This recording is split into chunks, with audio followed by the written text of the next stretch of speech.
Dashcam Diary of a Disabled. On the road again. Can't wait to get on the road again. I'm on the road now. So, that's my little bit of a singing voice. I went to choir one time in high school and I sucked at it, so I cannot carry a tune, and I believe it's because of my EDS and my very lax vocal cords and muscles in my neck from all my whiplash and injuries to my neck, soft tissues in my neck, and then my bulging disc now in the neck. But I've had that bulging disc in my neck for years, since I was about 28. Now I have lumbar and thoracic bulges as of December since my fall, but you all should know that by now if you guys have been watching for a while.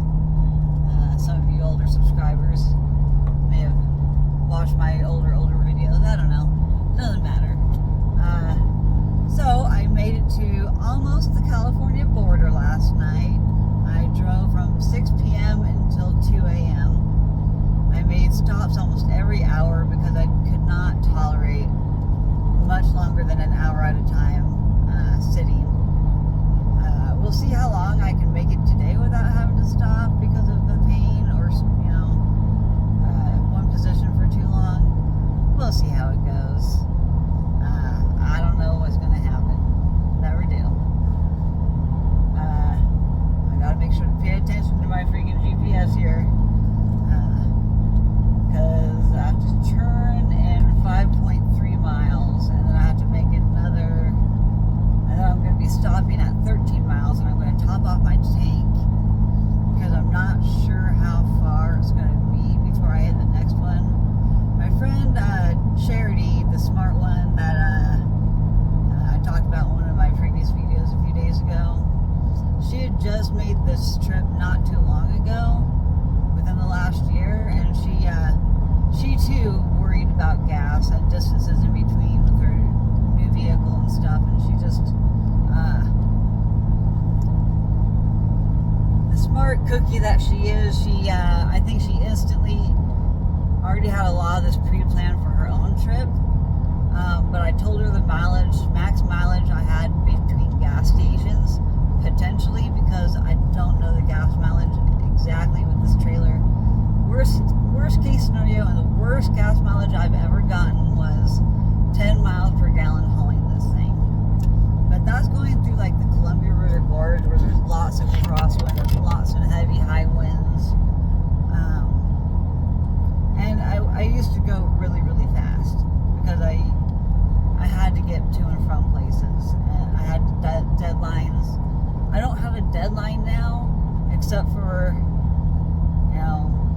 I need to be there by Wednesday night, to Vegas by Wednesday night. I'll stop wherever I need to and rest as many times as I need to. It doesn't matter. I wanted to give myself 3 days. It's only a 16-hour drive, and that's if I were to go non-stop. That stuff is on fire. I hope that guy doesn't let that thing get uncontrolled. Take note, this is Southern Oregon. If any wildfires happen, I saw the initial beginnings. And I can't pinpoint exactly the location. I don't know this part of Oregon. I don't live down here. But it's already 64 degrees. I was freezing my tailbone off last night. Oh my gosh, it was like 40 degrees, if not high 30s. I don't know. It is just flipping cold. Thank goodness I had my sleeping bag because I didn't know what kind of weather to expect and when and where I'd be sleeping exactly, and not knowing how hot or cold my trailer will get on the inside or outside or inside, because oh man, I have no AC, I have no fan, I have nothing. I wished I had I used to have one, a big power bank that could charge cars, and that was one thing I was going to freaking purchase. So if I hit a big town during my travels, I think I am going to purchase one, but then I'm still going to have to charge that sucker up. Maybe if I get to Vegas early enough on Wednesday, maybe I can go to the Walmart there, or in the town wherever the Walmart is near Vegas, and go get it there. I'd rather go to an auto parts discount with my veteran discount. Like if I went to like O'Reilly's or something like that, if there is one over there, I don't know. But that was one thing I wanted to do before I left on my trip, is replace that mother trucker. But I also was running out of money, and I didn't want my disability check to come on Wednesday and then we'd be stranded because I didn't have money for gas. I was like getting to like the $500 mark before, and I'm like, that's not gonna get me to Vegas, $500.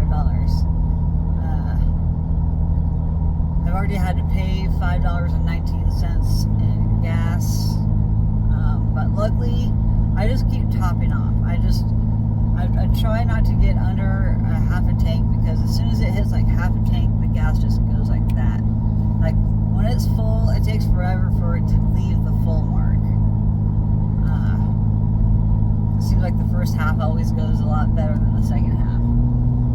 But I'm also driving slower this time around. I'm going on more 2-lane highways than I am major interstates, because I didn't want to have to drive fast. But the problem with the highways is there's several mountain ranges I need to go through, and that is going to eat up gas. Going up and down through elevations. When I started with, I was at like 4,000 foot elevation, where I was at the rest stop. I kind of went out of my way last night and hit this rest stop, but I wasn't sure where I was at. I wasn't sure where I was going exactly. There weren't really good places to pull over on the side of the road for me to like check my stuff, because in my GPS I'm only going, I know which highways I'm taking, but I don't know where I'm supposed to kind of switch over at, and I missed the turn in Klamath Falls to hit the correct highway. Oh, here's my junction. I made it to my junction, Highway 39. I was really only like 6 miles off the path of the right highway. But I was a little even further off, kind of going down, and then I'm getting over now. I missed the cutoff originally. So I went probably 12, 15 miles out of my way. But it was totally worth it. I was getting so tired last night. I was like starting to like double vision, and I'm like, I gotta go. I gotta find a place to stop. I gotta pull over. I gotta sleep. So it took me a while to unwind last night and get all set up ready for bed. And it really shouldn't have been an issue, because I had pretty much everything set up. I just had to pull my sleeping bag out of my thing. I'm pretty sure when I'm at the music festival, I don't think I'm going to want my sleeping bag. I have a feeling I'm going to be sweating my boobies off the entire time, because I didn't buy the electric hookup. They wanted like $500 or $600 just for the electricity, and I'm like, F that. I can just rough it. I really don't prefer roughing it. I much rather love my glamping. I love state parks, but I really don't like all the neighbors and stuff. I wish I had better power options out in the wild, and I could run my AC. I really need a generator, but also the music festival set rules were no gas powered generators, and I'm like, well, that's no good. And I was thinking about trying to borrow a generator from one of my friends, or my cousin's mom. She's my ex-aunt, but she's still really my aunt, even though she divorced my uncle. She's still family. Plus my cousin lives with her. I also lived with that same cousin for a couple of years going to college. Unfortunately, she lost her financial aid. She was going through a really tough time with her life. So school-wise, stress-wise, money-wise,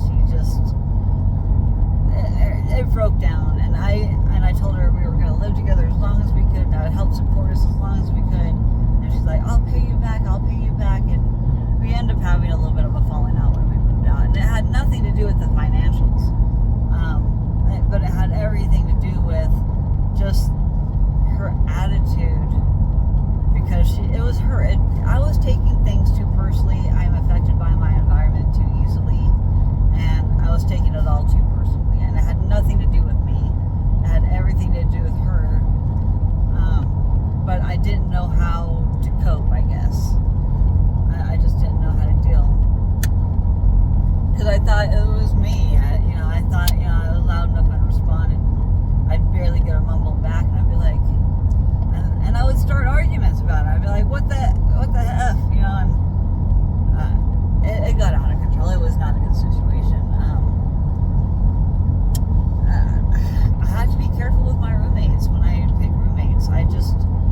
like I was like the easiest person to live with, but now that I live with a couple of my family members that are not my parents, it's been hard. Even friends, it was hard to be roommates with. The only roommates I never had a problem with was my roommate Jeff in the Navy. He was on my ship. I rented a room from him, and my cousin also had her own room in his house. So me and my cousin didn't have to share a bed in that place, but we did in Hawaii, because where we lived in Hawaii, I loved those roommates that we lived with in Hawaii too. They were all 4 guys,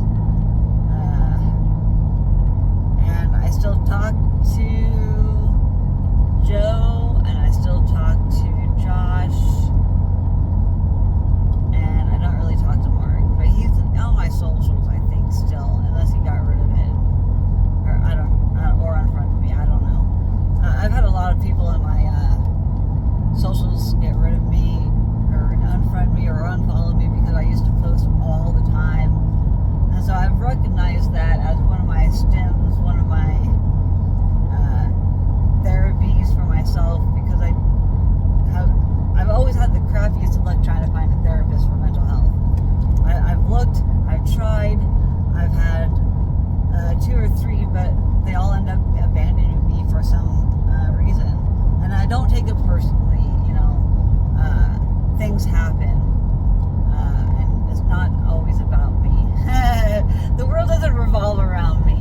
I try to think about other people's perspectives, and I want to understand the people around me, and I want to talk and communicate and get them to, open up and talk, and let's talk this out and communicate.